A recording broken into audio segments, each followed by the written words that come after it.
Okay, just a brief discussion on the best way to stretch out your hamstrings. So for whatever reason, if you feel your hamstrings are tight, I'm going to show you the most efficient way. Lots of ways to stretch the hamstrings out and get them more flexible. I'm going to show you the quickest way that involves the least effort.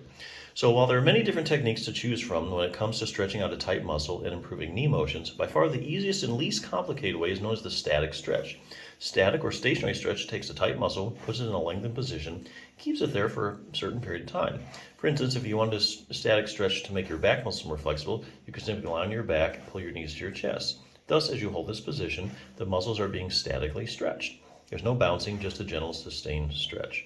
Sounds easy, perhaps a bit too easy, so you may be wondering at this point, how effective is static stretching when it comes to making one more flexible? All right, so the best form of proof in medicine that something works is a randomized controlled trial, so that's all we're going to talk about. A study published in the journal Physical Therapy took 57 people and randomly divided up into 4 groups.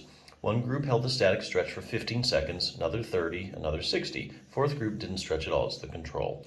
All 3 groups stretched once a day, one stretch 5 times a week for 6 weeks. Results showed that holding a stretch for a period of 30 seconds was just as effective as the 60-second group. And holding a stretch for 30 seconds was much more effective than holding for 15 seconds, and of course, not stretching at all. So therefore, 30 was the same as 60 seconds of stretching. So why would you want to do 60 when 30 does just as well? And of course, 15 and no stretching didn't do as well as the 30. Looks like if you hold a stretch for 15 seconds, it doesn't do much.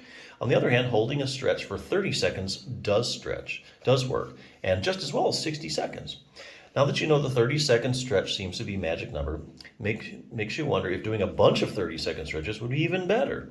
All right, so here's another randomized controlled trial. We looked at the optimal number of times to do it. So we got 91 subjects were randomly divided into 5 groups. Perform 3 1-minute stretches, 3 30-second stretches, a 1-minute stretch, and a 1 30-second stretch, or don't do any stretch at all. That's the control group.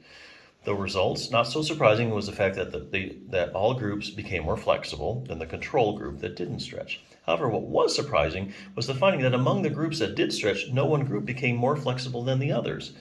So in other words, it made no difference whether the stretching time was increased from 30 to 60 seconds, okay, we already knew that from the last study, or more importantly, when the frequency was changed from doing 1 stretch a day to doing 3 stretches a day. So you did it once or 3 times a day, it didn't matter, you end up at the same place. You stretch for 30 seconds or 60 seconds, you end up at the same place.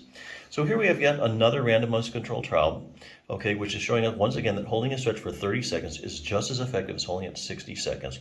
And to top it all off, doing the 30-second stretch once a day was just as good as if you did it 3 times a day.